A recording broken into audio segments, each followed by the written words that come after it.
welcome to Writer's Blockbusters, a show where we treat the final edit of the movie like the script. I'm one of your hosts, Bob Rose, at Thundergrunt Bob on 900 different social medias. And right now, Jamie's going to introduce himself. I'm Jamie Nash. I am the writer of Save the Cat Writes for TV and the Save the Cat Beat Sheet Workbook, and also a screenwriter as well. And I am Jamie_Nash on Twitter. And you know, Blue Sky doesn't let me use an underscore, so I can't say what you say. It made me use the minus sign. Oh. So yeah, it sucked. So you know, well, he's on Twitter. Jimmy. Yeah, there you go. I am Jimmy George. I am a screenwriter and script consultant. Not really using the social media right now, but I'll go ahead and say I am at Jimmy R. George on Twitter. I don't know if I'll do Blue Sky. We'll see. You're not deleting your Twitter, right? I'm not. It's not going anywhere. No. Okay, so today we're going to talk about the 2024 film Longlegs. But before we get into our discussion topics, we're going to go around and just say our personal reaction to this movie. Just for a heads up for any loyal listeners, this is probably the first new movie we've done in about 5 episodes. Yeah. We've been going classic pretty hard. So, this is the first fresh movie we've all done in a while. Let's start with Jimmy on this one. Okay, I did my spiel on serial killer movies and how my taste in that has evolved over the course of 44 years of my life. But a short recap is I read amateur aspiring screenplays from aspiring writers all day, every day. That is my job. And I get a lot of bad serial killer scripts, like 1 out of every 4. And I've read over 100. And so I've really lost my taste. A lot of them are just like exercises in gross violence against women. And even though this movie doesn't really go heavy into that, it still checks that box. And so this is just not my kind of movie. It's not for me. It also leans heavily into vibes. And as you've heard me before, I'm not a vibes guy. I prefer story with vibes. And so I think this is a really well-made movie. I can totally see why people dig it. Love the performances, love the music. It looks really nice. I feel like I love the marketing of this movie. Hey, A+ to Neon. Like I'm glad that this movie exists. I'm glad that it succeeded in that. I think we need original movies that aren't based on anything with a good solid budget that get theatrically released. We need these movies, so I'm glad when they succeed and I want them to keep coming. I just think we have such a hunger for that in our current culture. Like there's so little of that when one comes out and it's fine, people lose their minds because like, oh my God, it's like the best. The recency bias takes over and people are like, this is so fucking good. And it's like, well, I mean, if it came out in like 1995, it would be one of like 10 good movies that came out that year that are just like it. You know what I mean? I don't think this stands out amidst all the serial killer and thriller movies that have come out. But I understand again why people dig it, but I thought it was fine. Fine. That's good. Yeah. Jamie. I think this is the best serial killer made in 20 years. No, I kind of feel like Jimmy. I like. I thought you were serious. I was like, oh shit, this is gonna be great. Oh man. No. Have you ever heard Jamie say a sentence like that? Sorry, Jamie. Sorry to cut you off. So I'm trying to think of what other serial killer movies I would put. Well, Silence of the Lambs came before 20 years, 7. Which we've done. So maybe it is the best serial killer movie I've watched in 20 years. I can think of other things like Mindhunter and 7. Well, I'm not sure. Was that 20 years ago? How No, I long guess ago that's was that? 90s. More than Yeah. 20 years. Way more than Zodiac, 20 years. maybe. Maybe that was in the Zodiac. 2000s. I love Zodiac's great. Zodiac. Yeah, Zodiac's Um, great. yeah, Dexter, the television show. I was a big fan of the first 2 seasons. But anyway, I digress. So this movie, it's kind of one of those movies that I like. Everybody's talking about, and I'm like, okay, I guess I have to watch it. And and I watched it and I liked it. I enjoyed myself. I didn't turn it off. I wasn't like, oh, I have to finish this movie. So that's my review of it. Everybody made me watch it. I watched it. I didn't hate myself. That's Everybody my meaning us.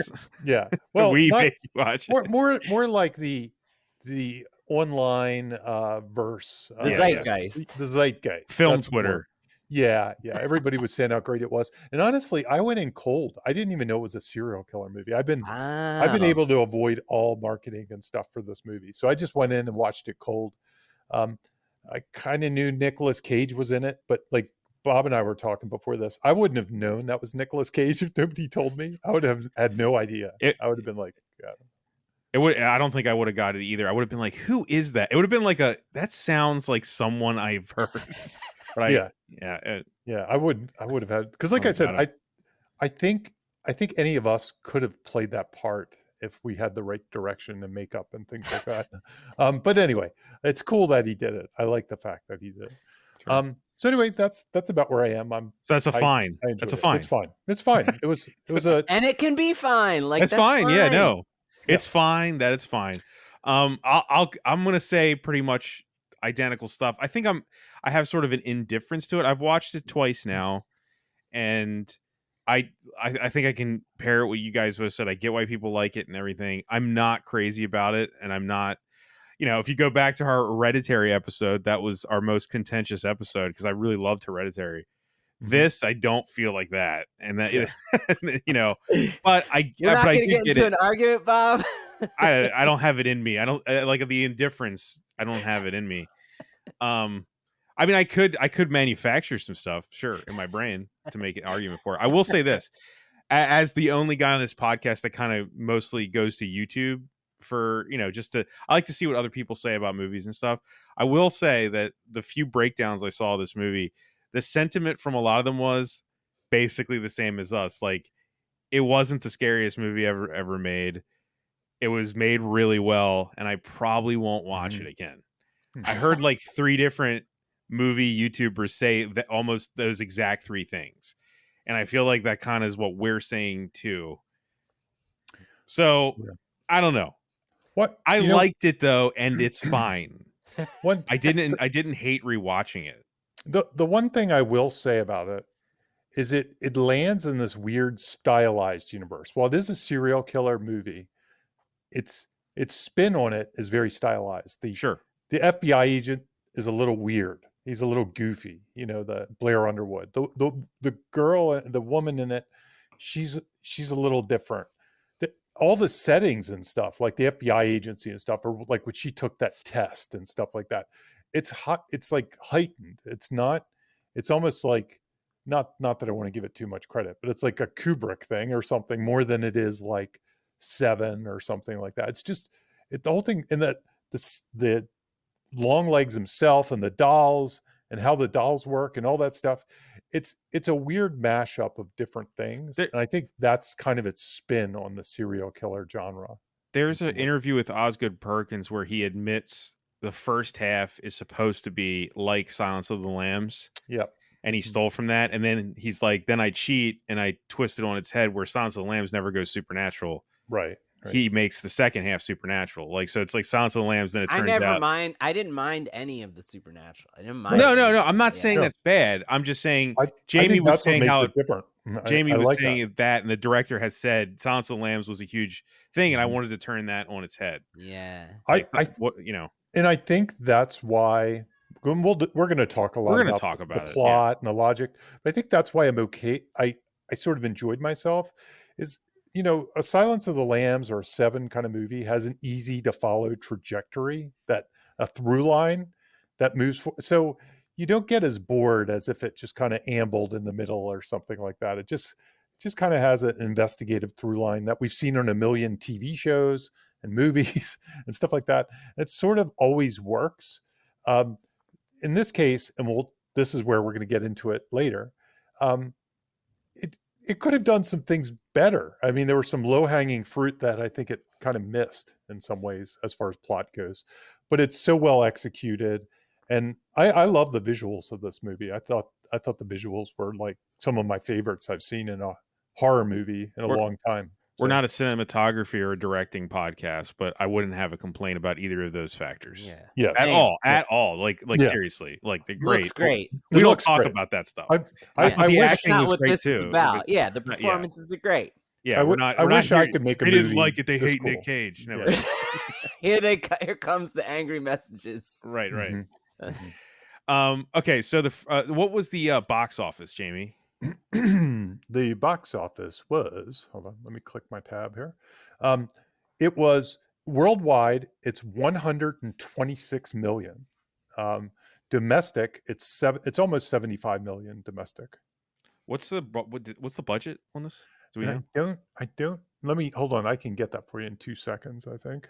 I mean, that's good though for Yeah. a low budget horror movie, right? Like that's pretty Yeah. good. Yeah, I mean, my gut says, why don't we play guess the budget as I look it up? What do you think the budget is? I'm just gonna go with clean 10 million. 10 is where 10 I was sounds going. 10 sounds right. 10 sounds right. That's If exactly not, where I was maybe going. 15 to 20 somewhere. It just seems like, are you making a $20 million bet on Osgood Perkins, And I'm not sure if he's there yet. He's a $10 million bet. I'll stick with 10. Budget less than $10 million. There you go. That's what it says. Okay. Hey. We should be studio execs. No, but this is not an insult. It looks like it's less than a 10 million, 10 something under there. Yeah. Like They if don't we have had to any guess car on Get chases. Out, Get Out looks like a $10 million movie, and that's like a $4 million movie, right? Yes. A lot of that's scenes right. with one person, 2 people in a room. I Mhm. mean, Yeah. a No, lot of scenes with 1-2 people in a room. Right. Good lighting. Yeah. There it is. Okay, who wrote this shit? Who wrote this shit? Sponsored by Final Draft. Not really. If only. I mean, it's a writer director, right? So it's Yeah. What? Who it's are these Osgood people? Perkins, right? That's the answer. I'm waiting for Jamie to say What happened, Jamie? Are you okay? Yeah, no, what happened was I saw the shared connections and I had to look at them because there's an actor from Altered that was in one of his movies. Oh, And apparently, shit. apparently Oh, shit. he worked with him on Alias, which anyway, I started looking at that. I was like, what's the deal? We lost Jamie. Well, either way, I already said it. It's Osgood Perkins, the dorky guy from Legally Blonde. That's right. That's Yeah. right. And honestly, he probably acted with this actor that I'm talking about. He probably didn't direct him, but that's what confused me. I was like, wait, did Osgood Perkins direct an episode of Alias? And I'm like, no, he's probably in Alias. So that was kind of where my mind was going. So, and he's known mostly for The Black Coat's Daughter, which Bob and I were discussing. Bob I have not hasn't seen seen. I think I've seen it, but I can't remember it. Like there was a time when I just used to watch every horror movie, but now I can't remember. I've never seen it. And I did watch I Am the Pretty Thing That Lives in the House. I did watch that. And He's also a well-known character actor. I mean, like his list, he played young Norman Bates in Psycho 2 because his father's Anthony Perkins. He's in Legally Blonde, Woof, not another teen movie. Nope, Star Trek, the J.J. Abrams one. I mean, he is a known actor. I mean, I recognize him when I see him. Me too. Yeah. yeah. But I guess that's probably gonna die down, right? Like he's gonna. I think this He's is gonna probably right. He's gonna take the Jordan Peele path. Or And maybe I just he'll saw be Heretic, and before Heretic, there was the trailer for his next film already. Oh. So, wow. Okay. Yeah. I thought maybe he should go the M. Night route and just put himself in all the movies. But by the way, we really should have done Trap. Did any of you watch Trap? I did watch Neither. Trap. No, I did oh, not. oh my God. It is so good in the worst possible way. It's definitely not boring, but we're not doing a Oh. Trap episode. Oh, Jamie. let's just switch to Trap. I just Okay. wanna talk about Anyway, Trap. Yeah. Jimmy, it's you so just make up stuff. it's so fun. Oh man, It really Anyway, is. Trap's a fun movie to watch for sure. It's and then It's fun. like he just cast his daughter as a rock star in it and stuff. It's like Great. so good, so good. Let's Anyway, just talk about other horror movies we enjoyed way more. Smile 2 was fucking incredible. If you guys haven't seen it, did you guys see Terrifier 3? It was. Did not. I did not. Anyway, It'll just be a random podcast where we do that. The funny thing, that's the is, commentary on Longlegs. We just talk about other movies. that's like 90% of the podcasts I do listen to. Is that's what it is? It's like, hey, did you see Terrifier? Oh, it was great, and then they just jump to the next thing. It's like some weird podcast. I really did love Smile 2. Anyway, Morning show. Okay. Osgood Perkins. This is a writer director. He did it. This is all him too. He's not the co-writers or anything. So it's one dude, one guy. I feel like we've had mostly co-writers and stuff. And left. He did Crafty too. He did Crafty. Yeah, he did Great Crafts, Uncrustables. You had your Nutri-Grain bars, everything. I know the feeling, man. I have to do craft services on all the movies I've. They had less than 10 million. You know, you've got to do it. That's our next podcast is the Crafty podcast. Right. The number of chili, the amount of chili I've made as a co-writer, is insane. Gallons chili for cast and crew. Wow, I just order pizza. You're making fresh homemade chili, dude. Every single movie that we've made, that'd be awesome. I've made for like a night chili shoot. At least chili at least 3 of the days. I'm also producing. Yeah, I'm calling people, making sure they're showing up for their call times. And while that's happening in between, I'm chopping up onions and garlic and putting beans and in that's the passion, people, of Jimmy. He didn't just go to the dollar store and buy that Wolf brand chili they got and dump it into a pot. I have a podcast pitch, Crafty Confessions. It'll be like, today we dive into the Crafty on Raiders of the Lost Ark. We're really derailing here, but I will say the one thing that sucks is like I always have to make it so bland because people have spice sensitivity. So everybody's like, it could have used more chili powder. I'm like, I know, I like it spicier than this, but I'm trying to be. I can't eat any spice the or tomatoes. Palate. I can't eat. I couldn't even have the chili, Jimmy. So I carry around some hot sauce for those kind of occasions. It's always in my back pocket. Break it out. Anyway, I wish to God I could Google the Crafty on Longlegs right now. It's because the movies don't matter. It's how fun and delicious it was when you were making it. I bet you $50 Nicolas Cage did the Crafty. He was probably making chili on the set. Okay, let's get on the topic. We're really doing the podcast like cliche of talking too much at the beginning now. It's fine. 18 minutes. Here comes our first topic. We get paid by the minute, right? Yeah. Okay. I think it's a commentary on how we all feel about Longlegs, but anyway. This is actually I think this might be a first. This first one is mine. Whoa. We've talked about coincidences a lot on this show. I think mostly in conjunction with like how comedy you can actually have a lot of coincidence in your script, right? Like the audience will forgive coincidences for a joke. If it's funny, it's okay. In other genres, we've said before, doesn't actually work like that, right? Like you can only if a coincidence gets you in trouble. That's the Pixar rule. If a coincidence gets you in trouble, it's okay. It's okay. If a coincidence helps you or just generally helps the story, then it's and usually, I think we've said in the past, the audience will let you have one giant coincidence that's even good, a good one, right? We said this one. It's usually the catalyst. Yep. So the reason I put this coincidence is because this movie has a large one, and I'm still trying to suss it out, and I'd love to suss it out with you guys a little bit. Yeah. As I wrote down, we're talking about a movie about an FBI agent that happens to fall into being on a case involving a serial killer that is both her mom's accomplice and lives in her childhood home and ultimately is after her. Now, I know that's all one coincidence, but that is a lot of connective tissue. Yeah. It's like a spider web of how deeply connected she is to this. And how she falls into it. And I think that's where the first time I watched it, I was scratching my head the whole time. Like, I was kind of with the movie, but the whole time I was I, like, how did this start? I don't, did I miss something? This time where I might have an answer for it, but I'd love to hear what you yeah, guys think. my only answer for it. But then there's another coincidence too of her boss has a kid and the date and all that stuff. There's And that then too. she Right. has the birthday. Right. Yeah. But The birthday coincidence, right? I do believe, like, the one reason why you might give this movie a pass for this is because of her psychic abilities or whatever that are And kind the of and set the up. block from the spiritual block that of memory that she has, right? Exactly. But So still, she it, became an FBI agent not because of what happened when she was a child. She just became an FBI agent on chance. That's her yeah, job. Like, she could have became a baker.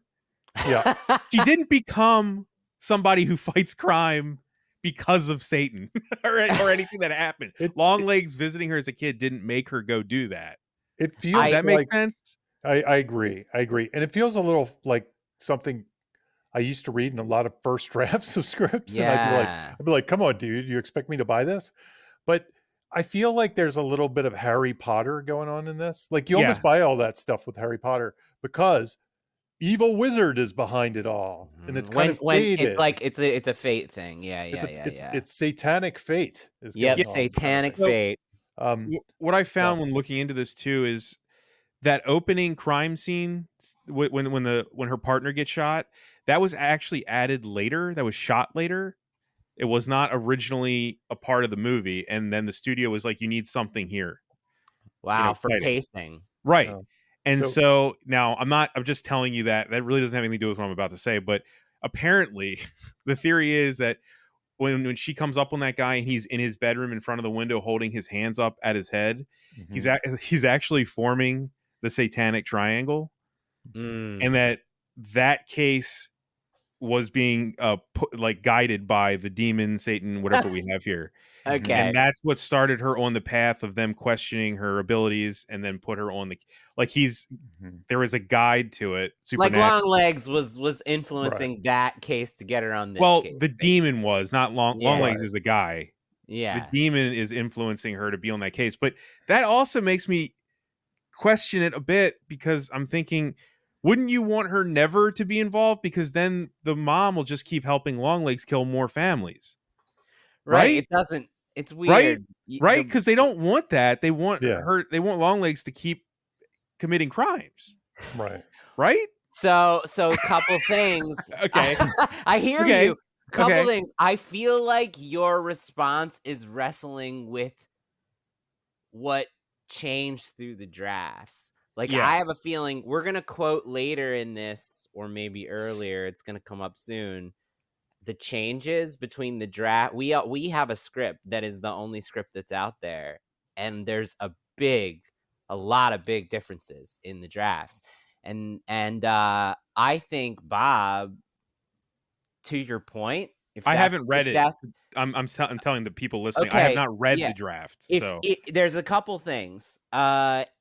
If earlier drafts she wasn't wrestling with fragmented memory and she in fact was aware of the long leg stuff, then that's like a very classic typical motivation to go into the law enforcement, right? You want to right, stop right. I'm someone gonna else stop what from happened to me happening to right. other people. And Right. as we're going to discuss later in the episode in this podcast, that is very much the focus of the earlier draft is I'm going to stop this from happening to someone else. She's 100% motivated to stop the bad thing from happening that happened to her when she was a kid.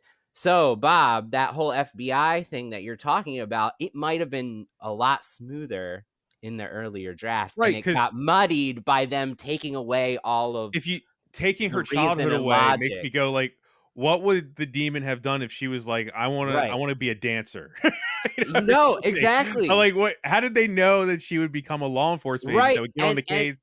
exactly. And Yeah, and and you're saying that the people who are really microanalyzing this are saying that first case is that got proof her is that proof the that demon they're is guiding it. right. And that's if that's true, if that's the intent of the creator, which we don't know, we don't have confirmation of That that from yeah, Osgood. Osgood didn't say that. But if that's true, the original ending that we're gonna get into later is that Lee takes on the mantle of Right, right. Longlegs. So therefore, that makes sense. That actually tracks that the demon would want to get her involved so that she could then take on the mantle of Longlegs. Like, it would be exactly what the demon would want to do. It's Like, it's also one of those things where I think we've talked about this before, is trying to understand why the evil force is doing what it's doing. right. It's a little mumbo jumbo-y too. Like, It we don't really is. know what the demon really kind of wants, The right? ambiguity of it makes us respond confusing because there's no answers, right? Because I would assume the demon would be like, I just want to kill some families, dude. And if that's the motivation, then what happened here makes no sense to me. Yeah, and Mhm. but You know, that you could that kill is so many more families. that is something that happens in horror movies, where certain horror movies you don't give the method to the demon's madness, Right, right. and because that's how real life is. Like, we don't, you and I joked about Paranormal Activity 2, I think, where they just kept messing with the pool tool. I think it it's just one, isn't it? is it one? I It think just it's keeps one. taking like the pool cleaner out of the pool, and it's like, Like, why is it doing that? it's like, but I think that is a common trait of horror, in some horror, that it it exists just to create some chaos of its own mind. So it's doing, wherever it can make things messy, it just wants to make things messy. So if it can get an FBI agent or something entangled and make them think that they're going to do the I, thing, I don't it's know. we didn't talk about we did Beetlejuice recently, and it's kind of like every entity is almost a little Beetlejuice. It's just not able to talk to the camera. Mhm. You know, like Beetlejuice, we know why he's a trickster and we get his personality, but like, what if we couldn't see Beetlejuice and he was just doing stuff invisibly? We'd also be like, what the hell is he doing that for? You know what I And mean? some people love that though. Some Some people people do love love that. that you can't I don't even answer hate it, that. It's right? Yeah, just yeah.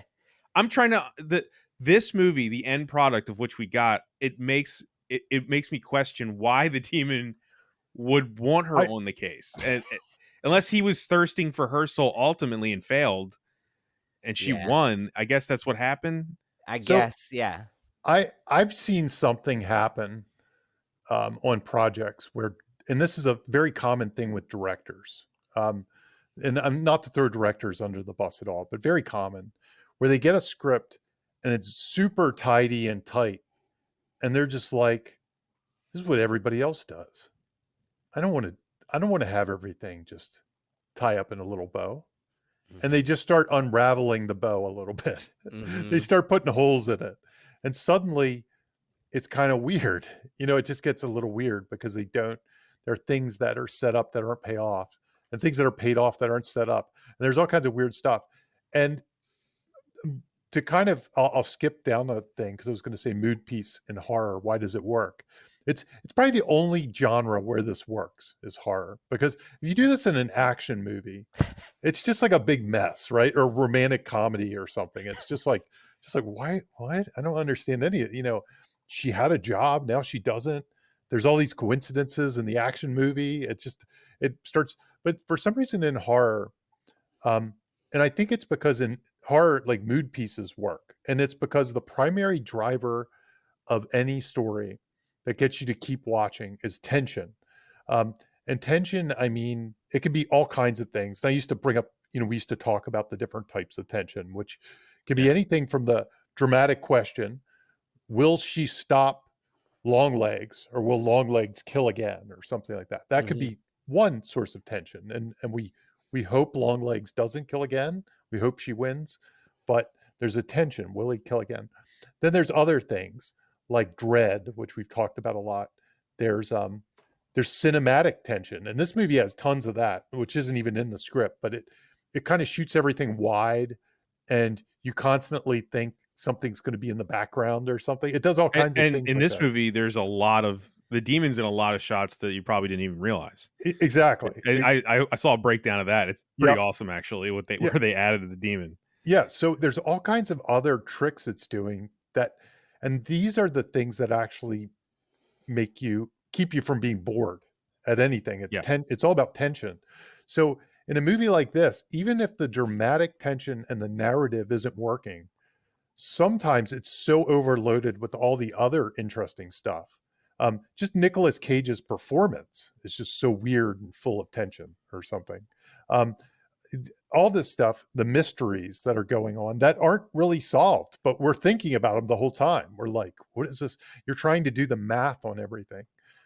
So sometimes this kind of thing works in the horror genre where it doesn't really work. I can't really think of any other genres it really works in. Um, Maybe some kind of David Lynchian sort of thing or something, you know? Would you say also like the reason that Silence of the Lambs and Seven are such masterpieces in this exact subgenre is because they not only do that right, they Right. kind of don't have the same. I don't think I would come up with the same problems in my head. No, The no, they're script is The script is super so tight. tight. both of Yeah, those are super tight. Yep. but also the vibes are there. All of that Yes. that this Yeah. does well is also there. Yes. Yeah. Now, Right. now the one thing about those, you could debate whether they're thrillers and this is horror or something like that. And for some reason, while they both seem similar, well, all these seem similar, I feel like this is more horror. And maybe it's Mhm. just because of the Because it's a supernatural. supernatural. Yeah. But I also think it's because it's There's playing about as fast. much blood. Yeah, and I think it's playing fast and loose with its puzzles. There's not a lot of payoff to the puzzles and the whodunit aspects and things like that, or whatever, stopping the killer. So because it doesn't care about those things as much, I think it leans more into the demonic and the satanic and the creepy dolls and the magical abilities and all that kind of stuff. So I think in some ways, I think that's why it gets away with it. Is what I'm Mm. saying. Jamie, you have a dread flag I wanted to bring up just in general, in bouncing off of what you just described about the mood.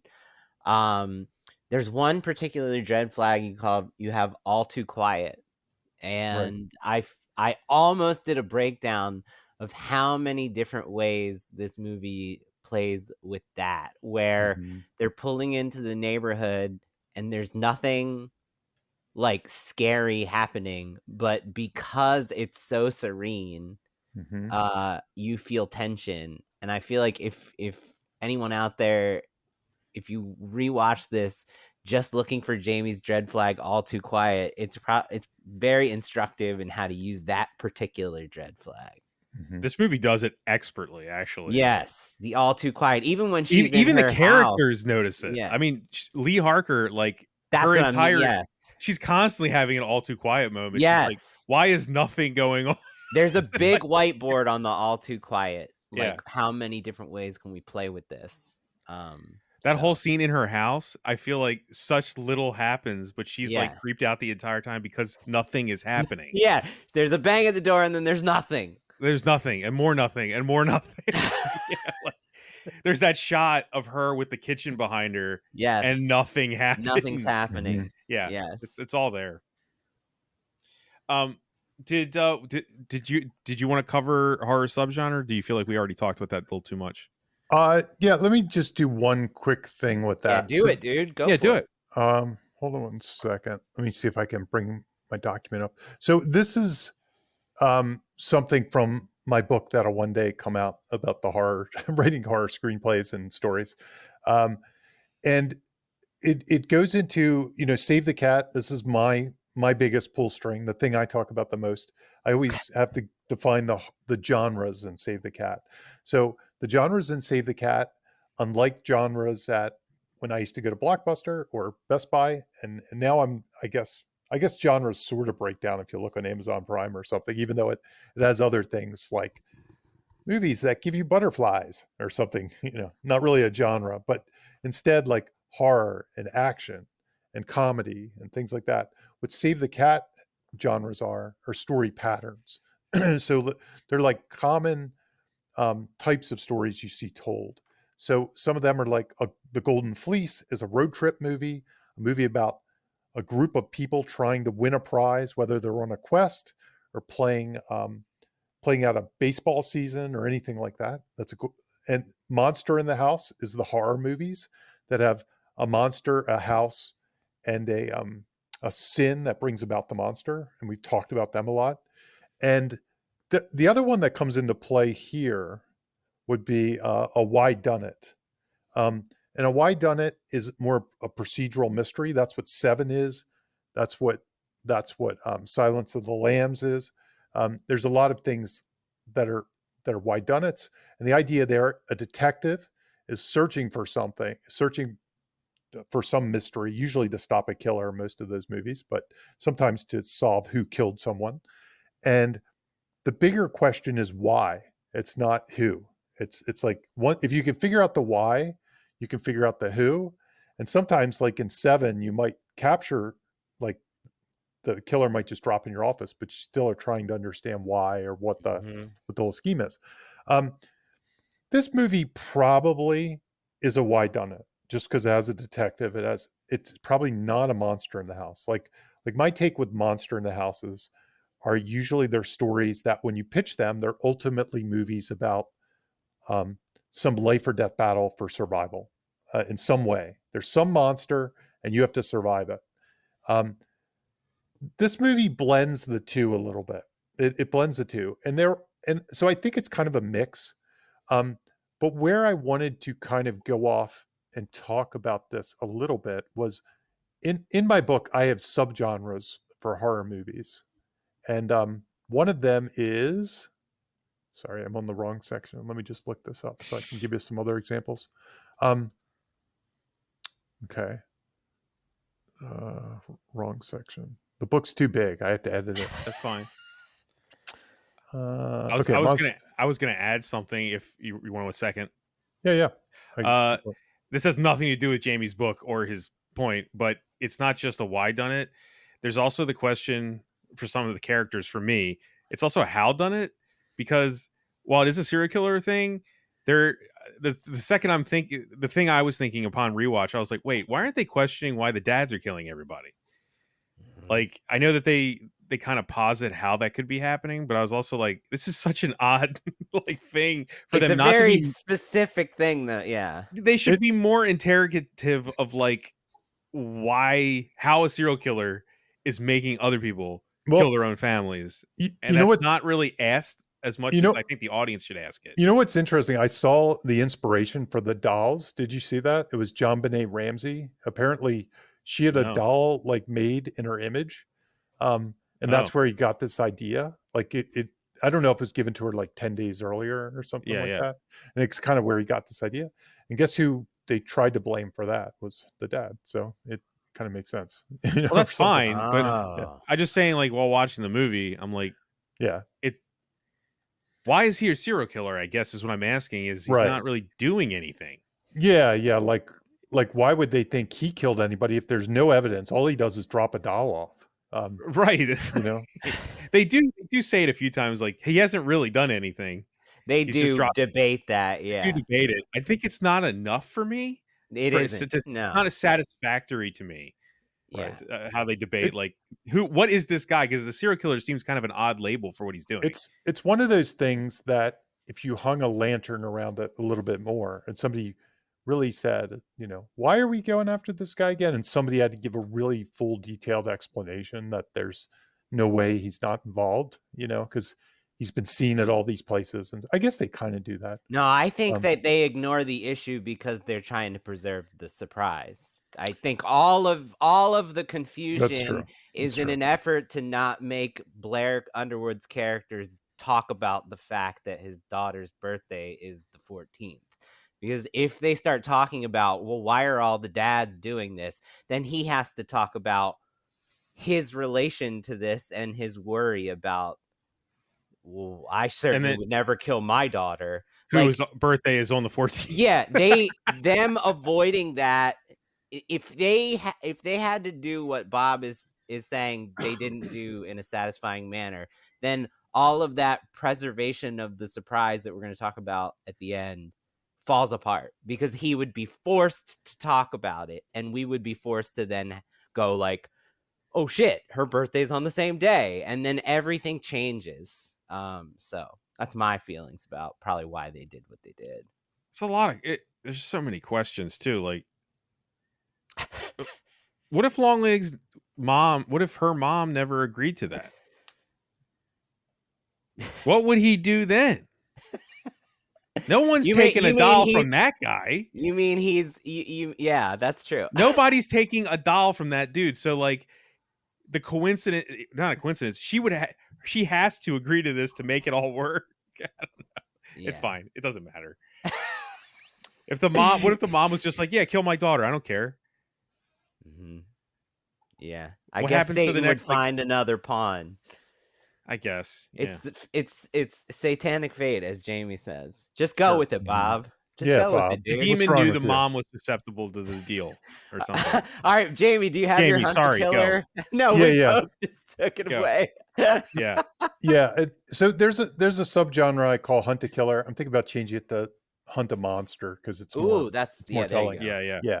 Yeah. So a hero is tasked with hunting down a monster before it kills again. With every step closer, the body count increases and the hero becomes more personally affected to the killings, right? So I think this movie is that. So Mhm. some of the examples I have are like Jaws, is that in some ways. Nope is that, which we Mhm. talked about. So here are some elements. And as I was watching these, because it's funny when we do these, I keep rewriting my book a little bit. Like I keep adding some things. That's great. So I wanted to talk about this because I might add something here. If so, follow the clues. The hero embarks, usually a detective, on a suspenseful investigation, trying to unravel the killer's motives and identity. So we have that. Rising body count, not so much. I'm trying that part isn't really the case. So I'm almost thinking there's another part to this where there is a ticking clock. A ticking clock, like there is some deadline. There's Mhm. a time when the monster's going to kill again. Yeah. So I feel like that's one that I could add to my Yeah. list of elements. It's yeah, lots of deadline reminders. Lots of Basically. deadline. You know, like some movies like Jaws really don't have a deadline. They just have Yeah. an increasing body count.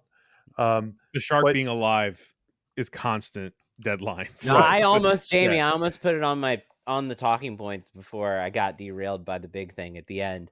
Yeah. Which is that there one thing this movie does a really great job is something called I call hourglasses, which is Mhm. deadline reminders. Right. As soon as we find out her birthday's the 14th, the movie every 5 to 10 minutes gives us some reminder. Like there's the Christmas tree. They find another set of bodies that's and there's a Christmas tree there, so we know that it's late December, and we know that the deadline is approaching. Then she calls her mom 10 minutes later, and her mom's like, am I gonna see you on your birthday in a few days? So we know that it's been a few days, and January 14th is only a few days away. And then there's another reminder a few, like 10 minutes later, where someone's like, it's the 13th. Like, so we are getting this ever-present urgency piling up with these deadline reminders, to your point, for sure. And I think that's really important to have a deadline or a rising body count, because otherwise, like imagine if you were telling a story about a cold case that happened and nothing's happening, so you could take your time with it. Maybe it's circling around, Jamie, the MO, which is if you have a killer whose MO is not date specific, then it's rising body count. If you have a killer whose MO is date specific, then it's rising like reminders of the date that's coming. It's either like you're racing to stop the body count from rising, or you're racing to stop the next killing. That's kind of what it is. Like Zodiac is just stopping whenever the arbitrarily next killing happens. Right? Yeah. Right. And not to use our podcast to write my book, but that's what I'm trying to figure out. No, when I watch that's exactly what you should use the podcast. So I was looking at it, and as I was watching, I was like, oh, okay, it could be either one of these things. So the other one I got, and when I thought back, all of the examples I can think of have this. And I don't know what to write about this necessarily, but they all of these hunted killers seem to have a partner in some ways. There's some, and sometimes it's a boss, sometimes it's Richard Dreyfuss in Jaws, and sometimes it's a partner like in Seven. But they all seem to have, they're all kind of two-handers in a weird sort of way. They all have a second person that's helping in the investigation, and sometimes more, but there's usually two people up front that are working together. And the last one I just have is the psychological toll. The hero's obsession with catching the killer takes a toll. Things get more personal, whether it's their mental health or some other emotional way. it just keeps getting worse and worse. So anyway, that's my Those hunted are killer great. list. Those are Great. great. Yeah. Jamie, I didn't have, this isn't on the talking points, but it's sort of an extension of this with like the common traits. And uh there were a couple things that stood out in a positive that I really liked, that were instructive, and that's like the premise delivery. There's some really good whiteboarding where they take very common tropes of this basically hunt a killer, hunt a monster experience, and they do something fresh that's very specific and unique to this killer in this movie. Like one of my favorites is when they go into the barn. We're so used to, in these stories, people are always detectives or characters who are searching for evidence of the monster and clues. They have to go down to the basement and dig up the mysterious thing that's usually a body in the basement. This, we're following crosses that have been repurposed as arrows. So crucifixes that have repurposed as an arrow upstairs. Right. And when they get upstairs, instead of digging up something in the dirty basement, they're taking open the floorboards, and they do find a body, just like the trope, but it's a doll. Yeah. Like, Yeah. That's right. that's very instructive premise delivery. And then the scene that follows is also very cool premise delivery that's fresh, using what's unique about this. And that's the autopsy scene. Is so, it's my favorite scene in the whole movie, is the autopsy scene, because it's so weird. You've got the scans all over this, the x-rays all over the room, and in the x-ray it looks like a person, but it's weird because the skeleton is the skeleton of a doll. And then on the table you've got, you know, the mortician, or the, you know, the detective who's examined the body, talking at length about the innards of the doll in a way like he would talk about brains of a body. It's very interesting. It's very weird. Like, it's my favorite thing about it. Yeah. It did make me go, how does that mortician know what a quality doll is? I wouldn't know that's a quality Everything doll. about that is, it's so, and they're using all odd. the tools, like the tools are there, right? He's got the bin where they usually put the brain in, and there's like The ball. a metallic cylinder in the thing. It's just, it does all the things that your serial killer story autopsy scene does, but we could only get it in this movie. So that's like, that was something that I think an expansion of what you were just suggesting there with the common hunter killer. Yeah. Yeah. No, that's my favorite scene too. I love that scene. I thought it was really It's great. cool. No, it's great. Probably my favorite shot scene too, when they dig up the body. It looks awesome. Yeah. Do you think that he encased the demon soul in metal because he was a aging 80s metal, failed 80s metal rocker? Think it has something to do with that? He's a Phantasm fan. Or something like that. I don't know. Well, he's an 80s metal, he's a failed 80s metal singer. Yeah. So like, I don't know. I was like, why metal ball? I was like, does it have something to do with actual metal music? I like it, Bob. I like your theory. I'm just, it's a terrible thing. That's your head canon. Yeah, Boom. yeah. Head canon. I'll type it out on Reddit. Half-man types. We've talked about half-man a lot on this show. Yeah, half-man's something that comes up a lot. So a half-man is something that happens that is usually found in a monster in the house genre. And it's a character who has kind of witnessed the terror, so they have knowledge of it. And because of that, sometimes they're either torn in half or damaged in some ways, or spiritually damaged in some ways from encountering the monster. And Quint is one of those characters that we usually call it. They're usually kind of mentor characters. And one of my favorites is the late Tony Todd in Final Destination. R.I.P. Yeah. So that's another, because they usually show up around the midpoint. Sometimes they show up earlier, but you don't really talk to them to around the midpoint or a little later than that.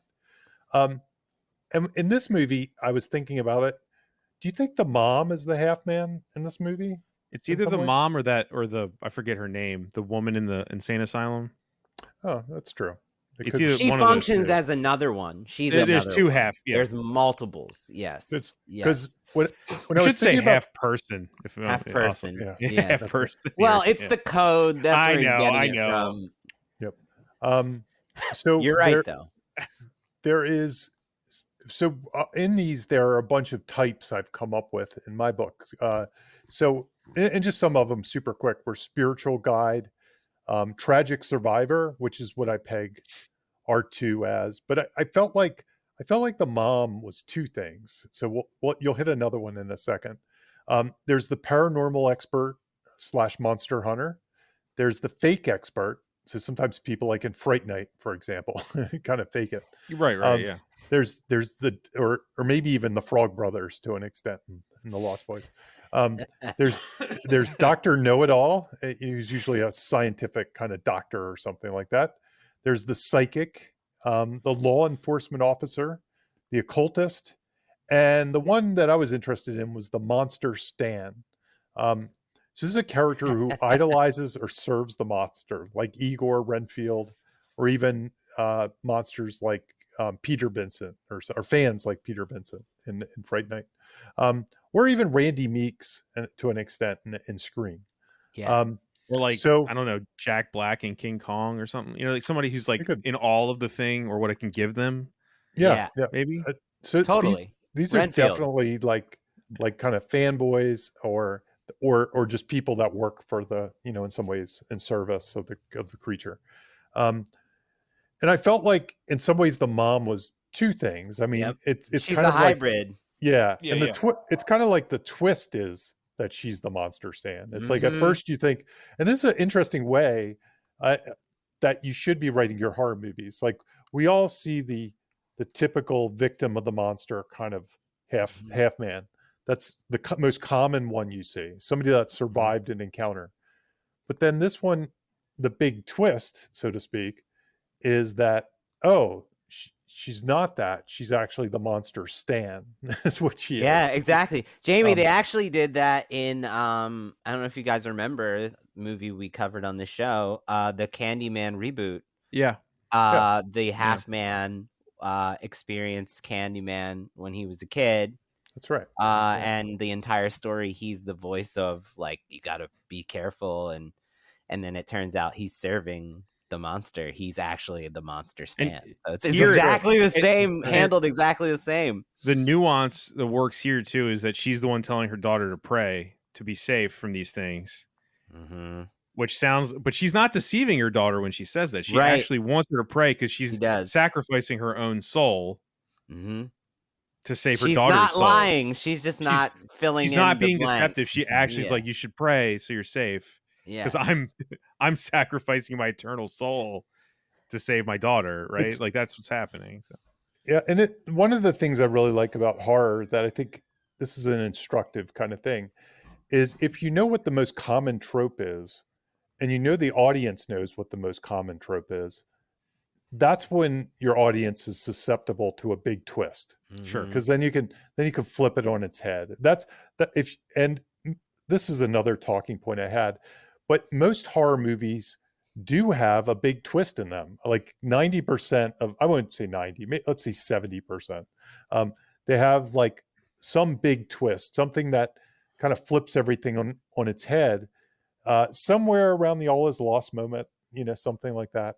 And it flips everything in her head on its head and kind of puts the hero even further kind of treading water, so to speak, because maybe they're already in danger, tense, trying to stop something. And now all of a sudden the rug is pulled out from everything they know with the big twist. And it's a very common thing you see in a horror movie. Yeah, I think we've called it before. It's the moment where the characters in the audience realize things aren't just as bad as we thought they were. They're worse. Yeah, exactly.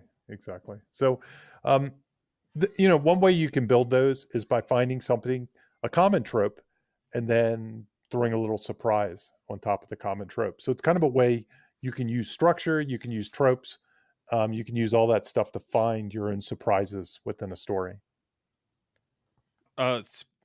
like talking about this specific twist, what do you guys feel is the moment of the twist here? I feel like you could argue maybe two different spots, but I think, Jamie, are you referring to the twist being that the mom is Yes. that's the twist you're Sam? referring to. Yeah, Yeah. that's the one. That's the Yeah. one. Because to me, it also feels like him living in the house is another twist for Yeah, the audience and for her, right? it's kind of Yeah. extension, right? It's an Like of that. extension of the Yeah. twist, but it is kind of a big twist He's too. literally been right under her He's the nose the entire man. time. Yep. Yeah, the downstairs man. Yeah. But And I I think guess since she was a kid, right? Like he's been Yeah. down there the Yeah. entire time. Yep.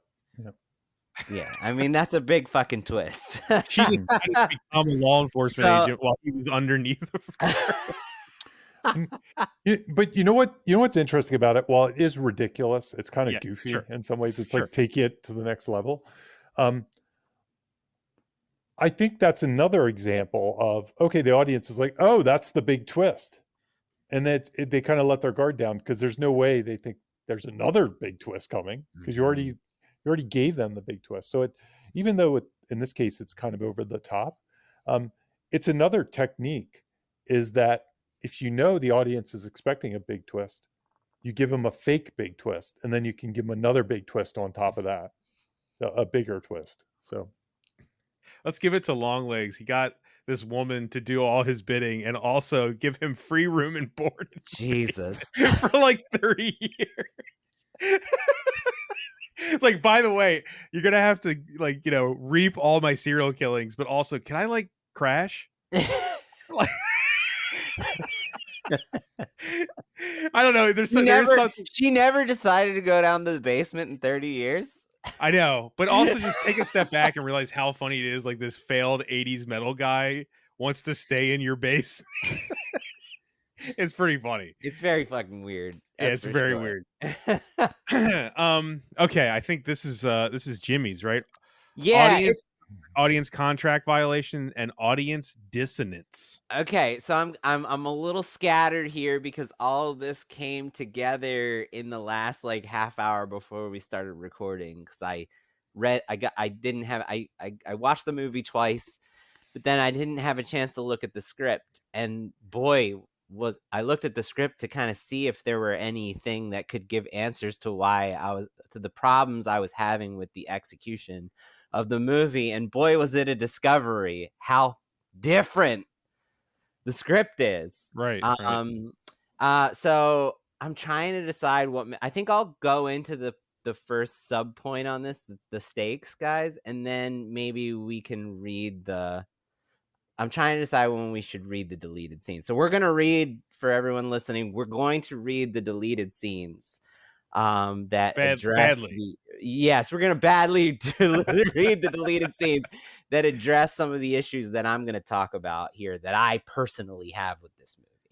Okay, so first of all, before talking about that issue, let's talk about putting a face on the stakes. And I'm gonna contrast Silence of the Lambs on two big things here. And the reason that I'm picking this as a comp is because I think because everyone's comparing it to everyone's saying this is the 2024 Silence of the Lambs, right? And it's clearly inspired by Silence of the Lambs. And I haven't heard Osgood talk about this. Maybe he's already said this, but it's not a coincidence that Buffalo Bill's modus operandi is choosing size 14 women, and Longlegs chooses the 14th of every month. That's his modus operandi is people, little girls with birthdays on the 14th. I think it's pretty clear that was a major nod to Silence of the Lambs. So anyway, let's compare how Silence of the Lambs puts on a face on the stakes. So, and if you want to hear more, we talk about this in depth in the Silence of the Lambs episode we did last year. So they humanize Catherine Martin, Buffalo Bill's next victim. And she's only in the movie for 10 minutes, but the movie goes out of its way to give her a fully fleshed out version of Jamie's rooting resume. She checks 7 of the 8 boxes that Jamie has, and we're not going to go into it, but I just wanted to state that. we learn that much information about her in that little time she's on screen. And she even gets a MacGyver move where she uses a chicken bone and a bucket to manipulate the situation to get the dog down there. So we really get to a lot of rooting influence in Catherine Martin's survival. We care very much about her because of the craft. In contrast, Longlegs' example, humanizing Carter's wife, Anna, and Carter's daughter, Ruby. Those are the stakes. They are when everything comes together, it turns out the stakes of the movie are these human beings, these people, but we don't know that. We get 2 brief scenes where we meet Carter's family in the setup. So it's like 21 minutes. We barely learn anything about them, but at least Carter is shown to care about them and they're shown to care about him. So we at least go, oh, he's got a family, they give us something. Yeah. And the daughter is adorably curious about how Lee feels about her dangerous job, where no one else is seemingly shown to care about how Lee is feeling about everything. And she's the one person, the daughter, takes the time to go, hey, is it scary to do what you do? And she's like, yeah, it's really scary, And so we get, she has a connection for a moment with the daughter. And that's it. If it weren't for them taking this moment to put a face on those stakes, when everything culminates, we would have had almost no emotional investment whatsoever in the survival of these characters in the end, and it wouldn't have mattered.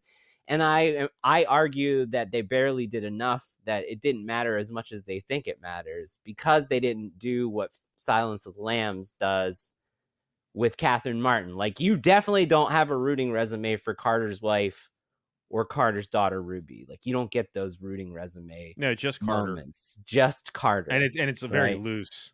Yes. And loose. To your point, Bob, if we had known, if they had took the time to debate it and create tension and fear about those stakes, that all the fathers are doing the murdering of the children, and that his daughter's birthday is on the 14th, which they're fearing is the next victim is January 14th, then he could have expressed, like, I would never kill my daughter. Like, I don't have to worry about this. He would be able to vocalize these things. And then the stakes of him, like, basically losing his soul would be much more palpable, what I mean? Tangible. Yeah. And we would fear that coming true. But since they choose to keep that a mystery, to keep that a surprise, none of those intended, like, personal stakes, putting a face on the stakes, they don't hit the way that I think that they're trying to, is what I'm saying. He also just needed to be more fleshed out as a character too. In general, like, not even. I hear you, but I think they did that on purpose. I think they understood that if we flesh him out, then we have to reveal. Then we have to talk about this. We have to talk about what's coming. And so, yeah, You're saying that they avoided doing things they needed to do just for a twist. Absolutely. 100% on purpose. And in the deleted scenes, we will see that they had this shit in there and they chose to take it out. So they made a conscious decision while they were making it to make this less commercial in that way. So I'll go into the next thing and then we'll read the scenes. So basically, when I talk about the audience contract violation, we talked about this a lot. It basically is when you're in a movie and you're making an arc plot cheeseburger script, which this is not, to its credit. It's not trying. You have a contract with the audience that says, we are in this together, us and the main character. And when the main character learns something, we will tell you what they learn. When the main character has a goal, we will tell you what that goal is, and we will follow along as the character learns what they learn. When the main character is feeling something, we will feel what they feel. We have an alignment with the main character. That's the contract. And when this doesn't happen, sometimes a movie, and a lot of times amateur screenwriters will disconnect us from the character on purpose because they think that that's how they get us to be surprised. But it comes at the expense of emotional disconnection. Like, you can't feel something if you don't know it's there. So I'm going to talk about four major types. And again, sorry I'm all over the place, but this kind of came together at the end, but I really wanted to talk about it. There's four major types of... So Jamie, where did this audience dissonance come from? You have a gaming term, right? Yeah, narrative dissonance is a gaming term for when you're kind of disconnected from like the character you're playing because they have information you don't have. So you're kind of, because you're supposed to really embody that character in a game, but that's called narrative dissonance. And this term came from, that's a problem. If you're creating a game, you're trying to avoid narrative dissonance, correct? That's right. Yes, because it leads to a frustrating gaming experience. There's another term called there's another term called ludonarrative dissonance, and that's when you as a player do missions that really don't connect with the motivations of the character you're playing. That's ludonarrative dissonance. Okay, so that's sort of speaking to the agendas not being aligned. Yeah. That's okay, right. So I'll back this up one more thing and use the famous example that I've been using, that I use with my clients to try to help, and then I'll go through the individuals, and then we'll go into fucking Longlegs. Okay, so the example I always use that I try to help people understand this when I'm reading a client doing this is The Matrix. There is a scene in The Matrix where Trinity goes into a room, the door closes, and we're with Neo. We don't see what the Oracle tells Trinity. We don't hear it. We just see a closed door. And then Trinity comes out and we don't know what the Oracle told her.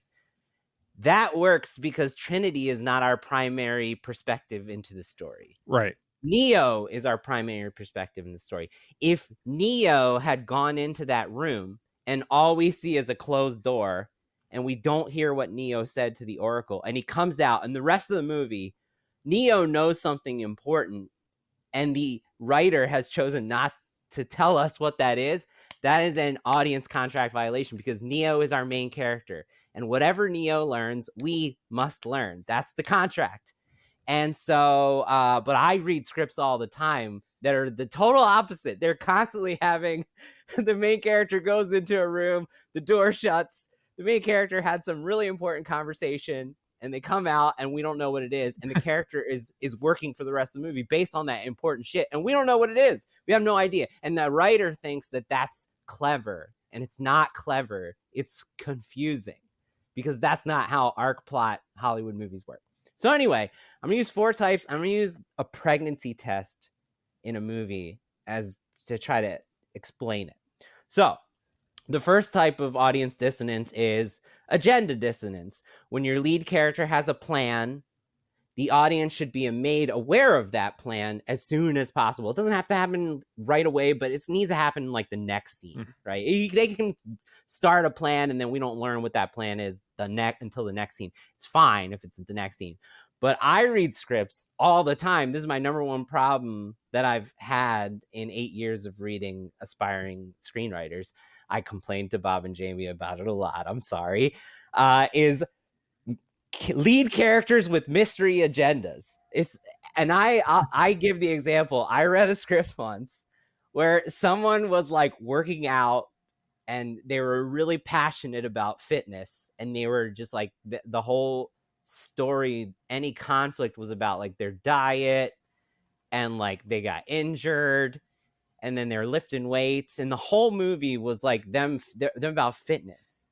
And your whole time you're just like, oh, I guess this character is just really passionate about their well-being. Right. And the last scene, it's revealed that they're an Olympic athlete that was training for the Olympics this entire time, but we never actually saw them like on the field training. We just saw them lifting weights and like caring about their health and body. And the writer didn't want you to understand that their agenda the whole time was that they were training for this Olympics. So we have this finale at the Olympics where they succeed based on all of this training, but the entire time we didn't know that their goal was to win a gold medal. So the And the whole movie was writer a thought guy that, exercising. yeah, and building, it was like Rocky without knowing he's a boxer. I actually read a script Whew. like this, and then when I asked the writer, they're like, yeah, I want it to be a twist that they're an Why Olympic is that athlete. a And I'm twist? like, that's just not how stories work. But this is the thing, like, people who are new, they don't understand this part of screenwriting. So it's very common. So the pregnancy test example would be this: we see our character going to the store to buy something, then we see them get home with a bag, then we see them like disappear from the room, then we see them come back, but we never knew that they went to the store or bought. I read scripts like this all the time, I swear. Okay, so that is agenda dissonance. You do not want that. Okay. Okay. Number 2, awareness dissonance. This is when your character this is the one that I'm going to go into with log lines. Your lead character learns new information. You need the audience to be aware of that information ASAP, just like I talked with the Matrix.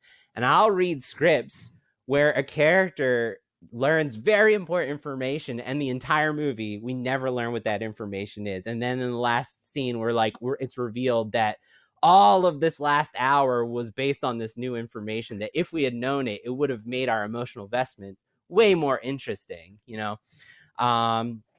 and so the pregnancy test example would be our lead character takes a test. We see them take the test. They look at the test. They see the results, but we don't see the results. And we don't hear what the results of that is. And the rest of the movie, they're going around and they know whether they're pregnant or not, but we don't. Right. That's awareness dissonance. You can't do that with your main character. But I read scripts all the time that think that's how you create drama and tension. They want to know the answer. It's like, well, I can't connect with your character if I don't know what they know. So the next one is emotional dissonance, which is your lead character feels something about what just happened. When your lead character feels something, we need to know: are they happy? Are they sad? Are they excited? Are they fearing for their lives? If That's you like don't common let us, sense. It sounds dude, like common dude, sense, right? I know, no, I know, dude. I know. I am telling you, I read scripts that literally keep the emotion ambiguous on purpose for the entire script. So you don't know that they're afraid for their lives. They're in a horror movie. You don't know that someone's after them, and you don't know that they're afraid for their lives. And then the thing happens in the end where they attack they get attacked. They defend for their lives, and you learn that the entire movie they've been fearing for their lives from this thing that was coming. But you never knew this thing was coming, and you never knew that they were afraid. So you don't want to do emotional dissonance. The pregnancy test example of this would be: our lead character takes the test, they look at it, they see the result, they're pregnant. We see the result, they're pregnant. And then we never see whether they're happy or not, and they never talk about being pregnant again. I read scripts like that all the time, dude. So, and the last one is proximity dissonance. And we talked about this in Scream, how they flipped it. They did an audience contract violation in the end with this, which is when your lead character disappears and no one in the story knows where they are, and the audience doesn't know where they are. Now, I will read scripts where the lead character will disappear for like 20 pages and no one knows where they are, and we don't know where they are. And the whole movie becomes like, where's our main character? Like, they literally, that's the whole point of it.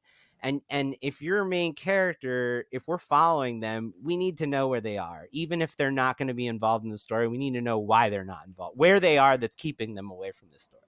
There's always exceptions to these things, but you got to proceed with caution if you want to do any of these. Now, moving on to the big one, which is Longlegs. So in the movie,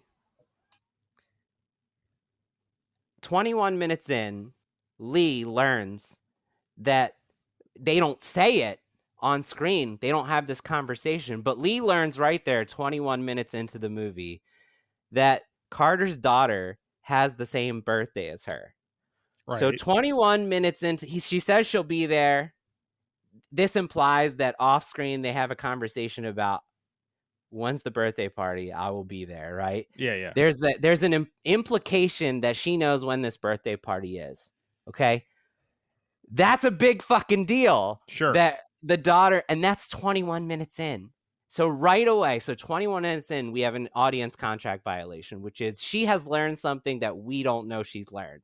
And she's having feelings and emotions and making decisions and choices. And Carter is having feelings and emotions and making choices and decisions about information that we don't know, but he knows and she knows. So our two main characters are on a completely different perspective wavelength than we are for the rest of the movie. And then they don't talk about it. They don't bring it up. No one's emoting about this. No one's worried about it. And then there's a scene where he's like interrogating her later. Like he's like, so your case file says that on the day before your birthday, your mom called about some like invader. Like, do you remember that? He starts worrying that she has some sort of deeper connection with this killer. Right. And if he knows that his daughter's birthday is the 14th, the same birthday as hers, he would care and he would be expressing concern about that too. But in the movie, he doesn't. And then in the end, I think they think, Jamie, that this is the Silence of the Lambs big misdirection about which house. I think they're misdirecting, but they're just lying, which is different. So I kind of wanted to compare the two, and then we'll read the deleted scenes. Again, I'm all right. sorry, it's all over the place. No, right. we're intently listening to your case here. My case. Okay. Yeah. So okay. So Silence of the Lambs. Mm-hmm. We have superior position over Bill, and how we know how close Clarice is to catching him, in that we know she's getting closer, and we know the FBI is getting closer. And we know how close he is to killing Catherine. And we are 100% aligned with Clarice in the unfolding mystery. All we don't know is what Bill's real name is and where he lives. And when she says she's going to see Miss Littman's, she really thinks she's going to Miss Littman's. So we think she's going to Miss Littman's. There's no lie. Everything's 100% honest. There's no audience contract violations. The only thing that they've done is created enough mystery around that. And it all went. So when she knocks on the door and he opens, she's surprised. So we're surprised. In this movie, in Longlegs, she already knows that Ruby's birthday is today. So when she gets the call, Ruby's next, she already knows that shit. Like, it's not a twist to her. It's not a surprise. It's already something that it was a heavy suspicion. It would be something they would have been worried about since 20 minutes into the movie. Right. So that's my issue with this, is they are treating it like it's some big, clever misdirection. But it's just, they didn't give us all the information that the characters already have. So we're only surprised because we're learning shit we should have been, everybody's been knowing and talking about off screen for the last hour. So that's my thing. So, okay. Yeah. So I don't know. Especially considering, talk about that before we read the scenes. Well, I mean, I keep harping on this, but let's consider these are two FBI agents. It's like, I mean, that's a pretty big clue. Yeah. That, I mean, like, hey, my daughter was born on the 14th. He's targeting girls born on the 14th. Your birthday is born on the 14th. I mean, there's two FBI agents. Like, that seems like something we should look into or be aware of. Or be worried about. Right. It also actually undercuts like tension, because if you knew this from the beginning, you'd worry about it. You'd be like, you'd know the stakes. There would be an urgency. So it's actually strange in some ways that they cut it. I guess they thought the twist was worth the big shock, like, it's them. That's where it's gonna happen. It's gonna go down at the birthday party, was more important than the tension all throughout the movie. It kind of does two things wrong, in that it does everything Jimmy just said, but it also made me feel like I was ahead of the movie too. Mm-hmm. You know what I mean? Like I was in superior position of realizing it's going to be them. Yeah, because once you hear, "Are you going to come to my My birthday?" birthday party. It's Yeah. such an odd setup that you know there's going to be a payoff. to Right. it. So You what know? you're saying is they're maybe entrusting that we would assume it's the 14th. No, I think I they don't think think we're so. too I'm saying it stupid. happened. That's what happened. Yeah. I think they think we're dumb enough not to realize, like, think the birthday's just a Okay. throwaway. I think. Interesting. But I think. All right, let's just read the scenes and then we'll wrap it up. I'm sorry for Don't be going on sorry. that rambling thing. I know. I think all But that has value in this, especially. we have talked about how you can use an audience contract violation and it works, and what we've figured out by doing Godzilla various movies. -1. So we just did Godzilla -1, where they don't tell us that he had the parachute prepped and was ready until after we think he's dead. And then the Scream thing, where the entire movie we've been in Sydney's position and we don't know where Ghostface is when he's hunting. And in the finale, Stu and Billy are in the kitchen and they don't know where Sydney is, and we don't know where Sydney is, and she pops out of the closet wearing like the Scream mask. So like it's very emotionally satisfying, but that's like a total audience contract violation, but they choose it for the right moment. Here I think my issue with it is it's almost like a movie long audience contract violation. Like it's not a moment. It's the whole fucking movie. And I have a problem with that. I don't think that's good writing, and I don't think you should emulate it. And I don't think it should be celebrated. I think it's lazy. And so just my opinion. It might not be even lazy, Jimmy. It might just be that they deleted the things we're going to read. And it might just be like kind of a mistake. You know how making movies is, man. Osgood Perkins might not even realize the things that you're saying. Interesting. I'm sure there was a lot of conversation about this because it feels very deliberate. Yeah. Okay. And it could have been in post as opposed to the script. It could have been an editing think they probably thing. shot it, because if you read the scenes, everything that comes before this dialogue they cut and everything that comes after this dialogue they cut is exactly the same as what's in the movie. Right. Like I recognized it all. So this like, literally this is Jamie, why we say we do the final edit of a movie. Exactly. Right? Exactly. Because if we had just done the show on the script, it wouldn't be you wouldn't even be talking about this. Yeah. So we're gonna read the deleted scenes that address this very issue. Bob, you're gonna be, what do you want to be, Lee or Carter? I guess Carter. Okay. What do you want to Lee. I'll be Lee, and Jamie, you gonna be Longlegs? Yes. Okay, so Jamie, you have the PDF too? I do. Yeah. Jamie's not gonna be able to get through it without us bursting out laughing. These are I'm going to do an understated Longlegs so you can understand the dialogue as opposed to some weird screechy thing. And these, to just be clear, these are scenes that were deleted from the draft that Jimmy got that was available. That's what we're doing. It says, the draft says September 2022. Okay. And it is Longlegs. There might be newer drafts too. Like we don't know that, right? Yeah, we don't know. But this is a draft that existed at some point and is out there. Okay. So the first scene that has deleted stuff is after Lee has studied the Longlegs case. She's at the bar with Carter, and they're discussing her findings. Right. Okay. All right. What if he somehow tells the families what he wants them to do to themselves, to each other? A few days later, they do it. Reads like a page out of Manson. Manson had accomplices, his family. Carter downs a drink, checks his watch. We see a wedding ring. Oh, and it turns out my daughter and you have the same birthday? How do you like that for a segue? We do. November 14th. It's in your file. It's also the day Longlegs was supposed to do another one, until he didn't. So there you go, right there. I mean, here's the thing is, this also sucks. like, yes, I get what you're saying by removing this. It's bad, but this sucks as it is written. Like, this sucks. Hey, But you that's could have also the same thing. no, but dude. you could have shown Carter like looking at her file and reading that. You know what I mean? I Like, know, you could but have made it visual and interesting. It's more as written, just this sucks. it just sucks. Also, it's like a coincidence. Nobody like points out. Isn't this weird? It's like, That that the one day the killer So- kills is everybody's birthday. Isn't that a little strange? forget about it.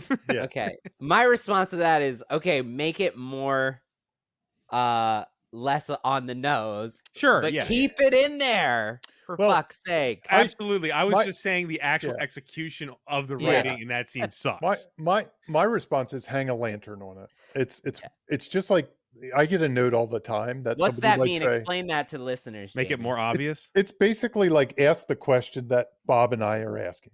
You know, if something is weird and you want it to be weird and coincidental, have a character say, "Isn't this a bit of a coincidence?" And I then think somebody that's what they're explains it. trying to do that with the "How do you like that" for a segue. Have Yeah, someone in It but- Follows say, "Shouldn't we go to space?" Yeah, but I Because think we're you all have to, thinking it. I think when you hang a lantern on it, you have to explore it a little bit. I mean, sometimes you don't. Sometimes you Yeah. say that's really weird, but I think you explore it. You say, yeah, there's something. Either the world's a coincidence, or there are other forces at play here, or something. I don't know. Yeah. You know, there's got to be So, something. just for It's also possible performance might have made that suck less. Yeah. Mhm, It is absolutely. possible. I'm open to that. Yeah. Or And if Carter says, that's why I chose you. You know what I mean? Like when I Yeah. saw your date, that's why I chose you.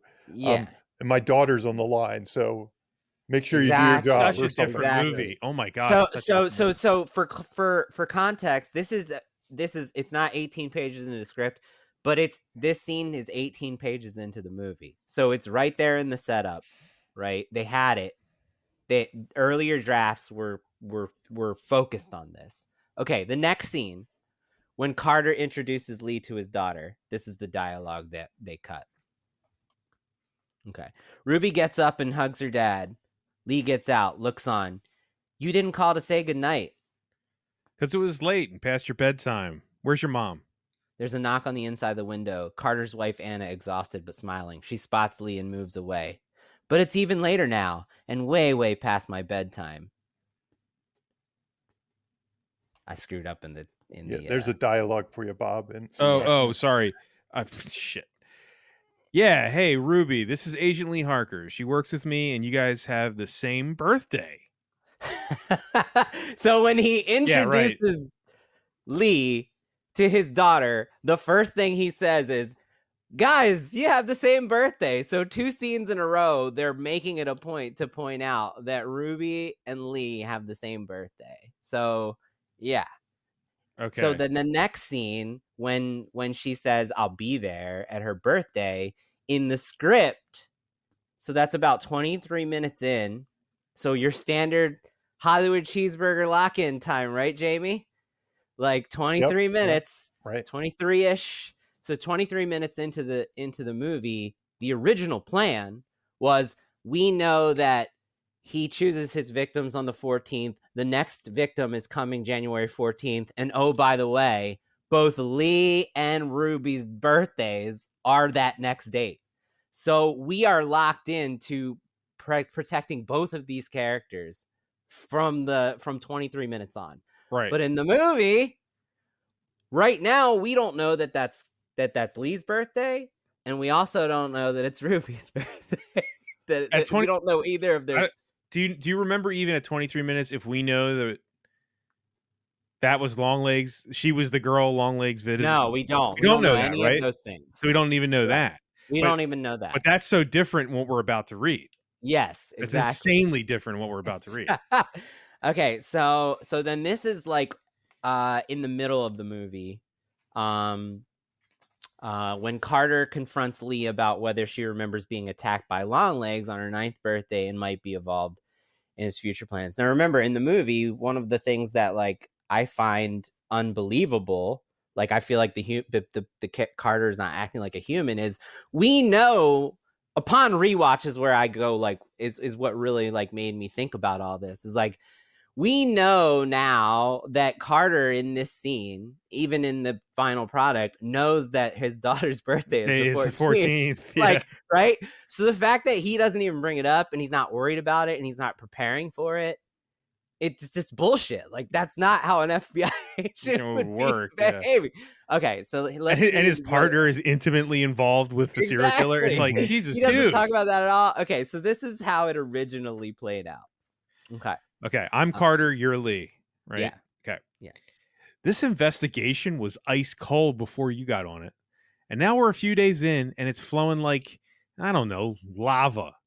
I'm only doing the job you gave me, sir. When was the last time you saw your mother?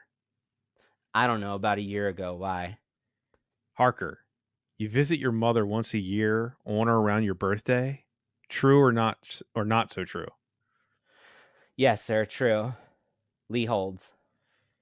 Meanwhile, Longlegs' current timeline should have landed us on or around the 14th, your birthday.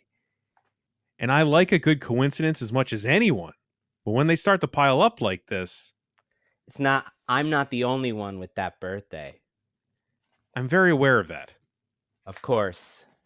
You really don't remember anything from that time. When you turned 9, Lee thinks about it and wants to remember. Sorry. It's okay. My mom was sad. Her boyfriend had just left us. They fought a lot, but he was nice to me. Maybe he came back late at night when I was asleep and she didn't want him there. I don't know. Carter doesn't think so, and really neither does Lee. The 14th is the day after tomorrow. We've moved my wife and daughter to the safe house on Primrose, and I'm going to stay close. You can imagine how excited my daughter is about celebrating her birthday at a fucking safe house. Go see your mother and tell me what she says about the person who came to your house when you were a kid. Yes, sir. I mean, it's a different movie. Yeah. It's a so different like movie. He's behaving like a human being would. Yeah. Like, he's acknowledging the threat. He's expressing the worst case future that we should be fearing. And the entire movie in this version has Ruby, his daughter, in the crosshairs. And it basically changes the movie to Lee and Carter being motivated fully to protect his daughter from experiencing the horror. You know what I mean? Like, it's all about saving his daughter in this version. And the only thing that's changed is the audience contract. Yeah. Like, we're made aware, and that's all that's changed. So, yeah. And then I wanted to talk about, like, imagine if this was in the movie. Like, that's right. You would put your kid in a safe house. But it's so fucking different to what we got. Yeah. How early is this draft is what I'm wondering. Is like, yeah, that's true. That's true. The movie changed from this draft so violently. Okay, so this is the last example I'm bringing in, and this is the interrogation scene. And everything in the interrogation before this is exactly the same, and after, when he bashes his head on the table, is exactly the same. So this is what's different. And Jamie is Longlegs. It's your time to shine, Jamie. Mm-hmm. Mm-hmm. Yeah, I've been working on this. You want to put some white stuff on your face? We can only see it, but yeah. I'm sorry, I did fuck up real quick when he says in exactly what Choice is told. I forgot to spread those apart. Cobble says, "I already told you," and Lee says, "Tell me again." Sorry about that. When you get to the last lines, okay. I'll read the stage direction for you, Jimmy. Okay. What's going to happen on the 14th? Cobble gives a small shrug. Oh, well. Ruby will turn 9, of course. If she'll ever turn 10. Well, that's not my choice to make. After all, look at you, the birthday girl. You're still here. Lee doesn't look to the mirror, but she feels the mirror there, the Carter and everyone else behind it. You'll be in here on the 14th. No. Very soon, I'll be everywhere, and the choice will be all yours. And exactly what choice is that? I already told you. Tell me again. Suffer briefly, or extend suffering to others for all time, and on and on and on and on until his kingdom rises up from the sea, up from the downstairs, up from every hole in every head. His eyes locked on her. He really sees her. His eyes brighten, and then his eyes fade. And then he kills himself. Right. So the point is, he literally says Ruby Carter is his next victim. in that interrogation Right. scene right Yeah. before he kills himself. I mean, it's just so different. It's just really interesting. If we ever get to interview Osgood to say, what were you thinking about that? What was the thought behind that? Yeah, whose choice was it? Was it your choice? Was it the studio? Was Yeah. it the performance? Was it they went all in on cutting all of this out and then made the big twist to be and they basically kept us in the dark about what Lee and Carter know as the entire time. Right. Yeah. Because they know this the entire time. They're just not emoting about it or talking about it. Like, it's not a twist to Carter that his daughter's birthday is January the 14th. Right. Like, he knows that. Yeah, he's either the dumbest FBI agent of all time and didn't make the connection, or in the final cut, yes. Yes, in the But final not in cut. the script. Yeah. Right. So anyway, I don't know what I have to say about it. I just think it's interesting, and I thought it was like the most fascinating thing coming out of this. What's most interesting about it is probably our biggest note on the story. It turns out they had a solution to it before they made the movie. Exactly. And that's what we talk about a lot. You don't know when you have these problems when you're watching the final cut of a movie. Yeah. You come out of it and you don't have all the information. Yeah. So it wasn't a mistake. They made an intentional choice. Yep.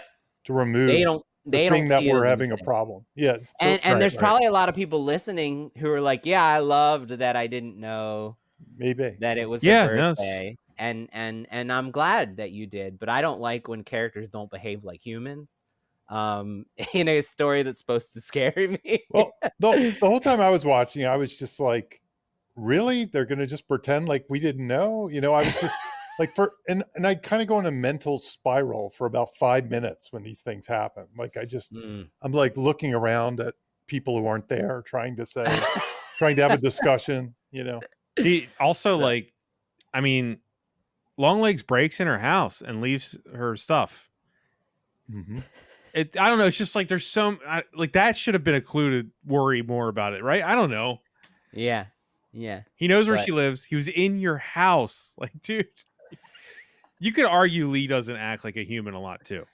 Oh yeah. Yeah, but I think they're getting around it by the whole facet of her as being someone who's trying to put together the pieces of a fragmented memory loss puzzle. Yeah, right. So that absolves a lot of like, she's acting so weird. Well, she's acting weird because she doesn't remember her childhood. I mean, and she's trying to grapple with that. And I think that I feel that when I'm watching it, but I agree with you. I think the fact that she's an FBI agent bothers me. I think that whole aspect, this whole episode, you've heard me complain about. Like, yeah, I got like, you.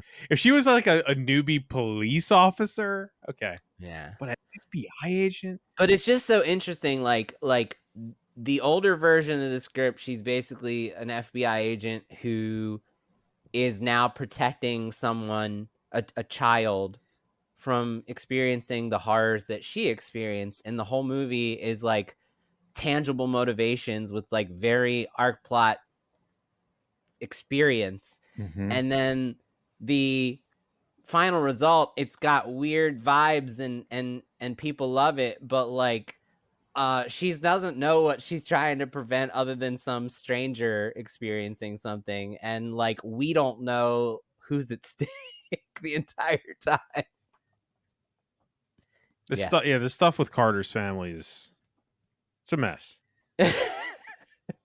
But vibes movies can get by on stuff like that, Absolutely. Yeah. And this did, right? This is like clearly people love this movie. Yeah, so and I'm not trying to take that away from you if you do. I'm just saying, don't send me a script that reads like this, please.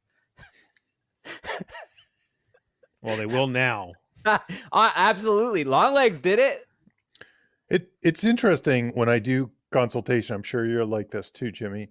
It's hard to give notes on something like this if somebody's committed to doing a story like this, because it's hard to know if it's a mistake, and even if it's intentional, it feels like a mistake.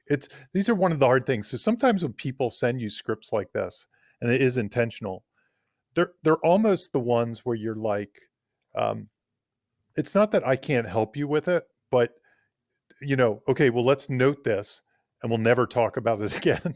It's like, we'll note that one part. No, at We that won't talk point, about then I point out, because I try to not put taste at the Yeah, forefront of my notes. yeah. And then at that point, that's when I go, okay, so this is a taste thing versus what you're going for. And if that's what you want, then do it. Yep.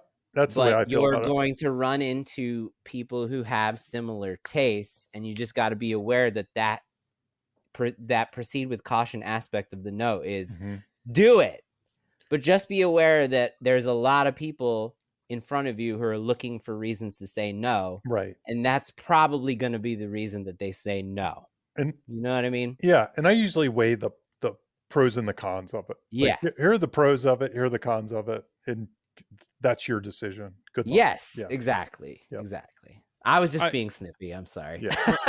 Yeah, that's fine. On a slightly separate note, or I guess similar, I also think people enjoy these days. They enjoy movies that they can look up shit afterward about it and figure it out later. I think that there's a big fan base that doesn't want all the text in a movie just contained within the walls of the movie. I think that they like looking up other stuff. That's why those YouTube breakdowns exist. That's why everything, just because like people like that part of it, and that enriches That's it very for them. true. That enriches it for them. We live in a world with that extended media. Yeah, they want all of the expanded. They'll find out materials later. Yeah. They don't. I don't need to say in the movie. They can find it out later. Yeah. Like, for example, I don't have time for that shit. No, I know you don't have time for that, but like this is a movie where I think that watching some of those Easter eggs and breakdown things was really enriching to the movie for me. Enhanced it for you? Yeah, like one example I'll give, just one. Why does he say cuckoo at the beginning? Do you guys know? No. Because it doesn't seem like it has a purpose at all, right? Yeah. But I liked it. It's weird. No, it's weird. It seems like that's the purpose, to be just weird, right?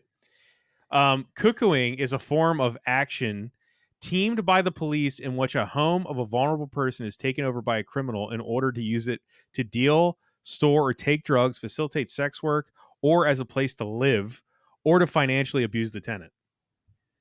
Awesome. Well, that's cool. why he says cuckoo, apparently, because he's going to cuckoo this family and live in their house. And also the dolls themselves are kind of cuckooing the families before they kill them. They are. That's the reason. But see, like, that's something where I just read it and you just read it as weird. And then the extended media of it, depth. It has a fucking purpose. And people are like, depth. oh my God. And that's what enriches the movie for people. I don't know. I'm not saying it's right or wrong. I'm just. No, I mean, that's great. If that's something that you get excited about. Right. Awesome. It's a Google world, man. I don't know. Yeah, no, it is. You're right. As long as all of this still exists. And that's also why when we talk about older movies, they don't do stuff like this, because that wasn't even an option. It didn't exist. Yeah. Yeah, when they made Hellraiser, you couldn't look that stuff up. You just had to accept whatever the hell that was. I don't know. Do we have anything else on Longlegs? I think that's all of our points. Thanks for humoring my rambling in this one. Absolutely. Did you guys have anything you wanted to plug, tell everybody about, and point anybody towards? Jamie, we're approaching Christmas. Is Two Front Teeth out there anywhere? It's not out yet still, but it's getting closer and closer. I don't know if it'll hit by this Christmas, but we have a release coming up, an announcement of a release sometime soon. Honestly, it might come out after Christmas. I don't really know. It's from a small company that is putting out like a really fancy release of it. So I'm not sure. How about Tiny Christmas or Santa Hunters? Are they on anywhere? Are they on Hulu? Those are on Paramount Plus. They're both on Paramount Plus. Jamie's got 2 movies on Paramount Plus. Hell yeah, dude. I'm looking it up on Just Watch. Yep, they're on Paramount Plus. Trust me, I know it because it's the worst. Because back in the day, they used to I used to get good residuals, but then once they moved to Paramount Plus, the residuals are not good. Oh wow! But you would think it would be the opposite, but that's no. When it used to be, because of the old rules, like when they put it on Nickelodeon, I would, for those movies, I would get like $500, $600 a pop every time they played, and they might play 10 times, you know, during Christmas. Ah. And then they just took them away from that and dumped them on Paramount Plus, and you get like a $300 check or something. That's all you get. Well, look, if you don't have Paramount Plus, you can rent Santa Hunters for $2.39 on Amazon.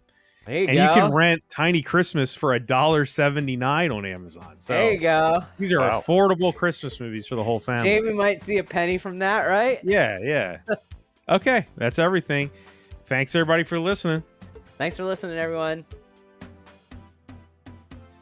Hey, this is Bob Rose, and thank you for listening to Writers Blockbusters. If you'd like to financially support the show, please consider joining my Patreon. I've been producing the podcast for several years completely out of pocket, and I'd like to keep producing it ad-free and no longer at a loss. If you'd like to help, head on over to patreon.com/Bob Rose Sucks. That's right, Bob Rose Sucks. And if you want the one and only Jimmy George to help polish up that writing project you're kind of struggling with, head on over to scriptbutcher.com. As a listener, you already know he's the best there is, scriptbutcher.com. You can also support the show by simply sharing it or leave us a review on Apple Podcasts. We appreciate both. Thank you for listening, and see you next episode.